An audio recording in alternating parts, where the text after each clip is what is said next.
Welcome back to OpenLine. Tonight we are talking about the Nashville Public Library. 21 locations, by the way. We just showed the huge renovation of the children's area at the downtown location, but Lindsay's here with me, Lindsay Patrick from the downtown location. You were telling me, though, an opening tomorrow of one of the other locations. Yes, the Edmondson Pike branch. It has been closed for renovation, so we're really excited to reopen. It's a very popular, very busy branch, and I know everyone who lives around Edmondson Pike is ready for it to be open. So tomorrow morning. How great is it that we've had mayors in this town who are willing to pour the money in and say, this is important to our city. This makes our city stand out. We need to do this. Yes, absolutely. When I'm going to other cities and other conferences, that's one of the things I talk about is how wonderful it is to work for mayors that we have the opportunity to work for that really value the library. And we have something coming up this summer that's going to be fun for the whole family. The Puppet Festival. I'm sure people are familiar. It's been around for a couple of years. Yes. But this is huge. It really is a big deal. It's an international puppet festival. So it takes place June 17th through the 19th. And of course, we have our own puppet company, our puppet troupe, the Wishing Chair Productions, who have been at the library and made the children's department what it is.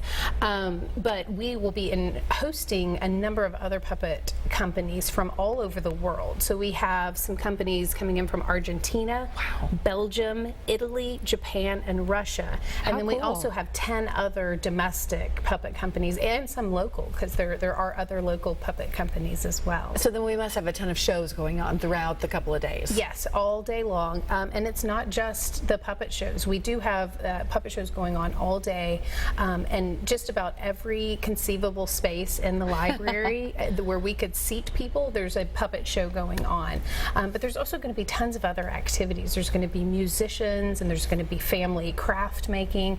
Families will be able to make their own puppets. Fun. Yes. Oh, I know my boys would dig that. And I'm not just thinking little guys. I mean, kids of all ages. Oh yeah, this is absolutely an event for all ages. There are obviously a ton of children, which we want to see. And the tickets will be available, I think, May 16th. So mid-May is when the tickets are available. It is a free event, but it's ticketed, so you'll want to go online and get the tickets and for the shows. And that's so you shows. can have a seat, so you can really enjoy the program. Yeah, so yeah, it's kind of like when you have a fast pass at a theme park. You know that you will have a seat in one of these puppet shows, and so you'll be able to explore the library and explore all the other activities that we have going on. Okay, give us the dates again for that so we can mark them on our calendar. It's June 17th through the 19th. Okay. And like I said, the tickets will be made available. I believe it's May 16th. All of the information is also on our website. Now, is this something that year after year it like sells out quickly, or not sell? I shouldn't say sell because it's free, but the tickets disappear quickly. They do. But we do have tickets that are available day of. That's very important to us. So if you aren't able to get the online tickets, you can come day of and see what tickets are available the day of. Let's talk a little bit about the in-house troupe. Oh yes, they're amazing. They are. They're unbelievable. They really are, and that they are at our library is just remarkable. Our Wishing Chair Productions do most of our children's programming at the downtown location. They do story times, weekly story times, and then we also have almost weekly puppet shows on Fridays and Saturdays. And again, these are free events. But in addition to those in-house programs, we also have a puppet truck that goes out into the community and performs these puppet shows all over Nashville. Is that something that if like I have, an organization or, a group of kids, I can say, I want to get the puppet truck. Can you do that? Well, it depends. I mean, obviously we are focused on prioritizing schools and daycares. Those are our first priority, but we do a lot of community events as well. Very cool. So be on the lookout for the puppet truck coming to a nearby location. Yes, that's a lot of fun. What else is going on down there? Let's talk about the summer reading challenge. That's going to be huge. Oh, yes. Kids are getting out of school, and I know a lot of parents are thinking, whew, no more homework, the projects are over, we can just sit back and relax this summer. Yes. Yes and no. Right. No, they should relax. However, relaxing shouldn't also equal not reading during the summer. Because it can set kids back so far. It's really kind of dramatic how how much it can. There has been a lot of research done on what we call the summer slide, and that's the reading loss that occurs when a child doesn't read during the summer months. They go back to school having lost the reading skills they worked so hard to gain. So it's very important that we keep them reading, not just through this summer, but through every summer. Because if a child consistently doesn't read, when they start 6th grade, they're almost 2 reading levels behind their peers. And did I read it's like 5 or 6 books a summer can really just keep you caught up. I mean, it's not a lot. And that's for middle school age, 5 to 6 books, because of course those books are longer. We aim for 20 minutes a day. 20 minutes a day is shown to give a young child 1.8 million words a year. Just reading 20 minutes a day. Wow. Yeah, and that's, I mean, if you think about picture books, that's just a couple of picture books. Yeah. That's easy. Yeah. Before bedtime, before nap time, so we do in our house. Exactly. And it's amazing how we've seen our child, our 3-year-old evolve, and now he's learning them. He memorizes them, and we'll stop mid-sentence, and he'll finish the sentence, and they just come to love these books, and they love the repetition. Oh yeah, I know. We may not love the repetition, but like, it's that book again. Yes, yeah. Sometimes you kind of hide the books in the shelf a little bit, and that's okay. But that repetition it's really wonderful because it's teaching a child letter awareness, and it's teaching them how the words flow across the page, and so they do start to recognize letters and words, and we call that decoding. Oh, I like that. They're little detectives. But I know. It's true. It is. It's true. That's what learning a language is decoding. Yeah, you forget about it because you're so separated from it, and you forget the building blocks of it unless you're in it every day as a teacher or librarian, and like, I just learned to read, I don't know, I just did it, you know. We have Jane on the line. Let's talk to Jane. Thank you for being part of the show. What's your question or comment, Jane? Hello. When I was in school, there was a program called Accelerated Reader, where kids would read books and then they would take tests kind of on the context of the book and kind of going further to see what they learned or how much they retained. Do y'all have a program for kids throughout the summer kind of like that to kind of help them grow in that level or to retain that knowledge? That's a really good question. We have pretty much all of the books that are in the Accelerated Reader program. But what's really important, as we were going back to talk about children reading during the summer, is that we do allow them to relax. And often when you add some kind of measurement to the end of a book, it takes the relaxation and the fun away from it. So, when you said it's time to relax, or is it? Right. We still think, yes, absolutely it is, but what's important is that kids read whatever they want to read during the summer, especially because during the school year, that's not always the case. They're reading for homework or they are reading for their Accelerated Reader program. So during the summer months, we really encourage you to let your child read what they want, and that might be a graphic novel, that might be a magazine. It's still very valuable, yes. But Jane, you're right. It is very important that you have that comprehension element to it.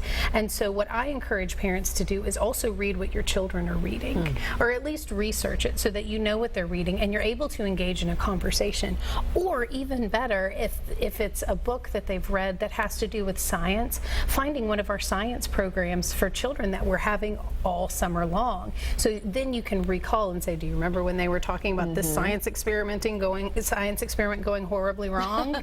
Now we know why, because we went and saw Mr. Bond and the Science Guys at the Bellevue Library. Easy enough. Jane, thank you for calling in. We appreciate the phone call tonight and being part of the show. If you have a question or comment about the library, go ahead and call us right now. 615-737+. All lines are open, so you will get through right now. Let's delve into that summer reading program a little bit longer. Yes. There are prizes to be won, and that's always fun as a kid. Absolutely. So we do want to incentivize reading a little bit. We do want reading to be the reward itself, but we do have a program that allows children to track their progress, and we're focusing on the time because, again, that 20 minutes a day, that's what research shows helps the most. So we are focusing on the time spent reading, and we've set a goal for 10 hours throughout the summer for an individual, and that's when they receive their prize. And their prize is a certificate to, we call it a choose your own prize certificate. So they get to pick where they want to redeem this. us. And we have a number of different organizations around the city: Adventure Science Center, Cheekwood, Country Music Hall of Fame, Wave cool. Country. And so children get to pick where they want to redeem it, and they get free entry to one of those places. Yeah, these are good prizes. They are. They are. We also have Climb Nashville on there. Fun. Yeah. Can I join the reading program? You absolutely can. What? I can? Yes, the program is the same for all ages because we want families to participate together. Great idea. Yeah. This is just getting better and better. I We love try. it. We try. This is a lot of fun. Okay, I got to go through my list here. We've talked about the Puppet Festival. We've talked about the summer reading program. We've talked about the puppet truck.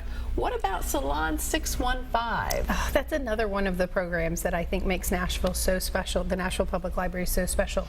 Salon at 615 is a partnership between the Library Foundation, Parnassus Books, and Humanities Tennessee, and it brings the most amazing authors to our library to talk about what they're writing and what their writing process is. And so it allows us, huge fans of their work, to come and ask them questions. To sit face to face. Yes, yes. So we, obviously I'm a children's person, so some of my favorites are a lot of the children's authors that we had. We just had on Saturday Kate DiCamillo, who's one of my favorite children's authors. We've had John Sheska, we've had Margaret Atwood come, and we have some really exciting authors coming soon too.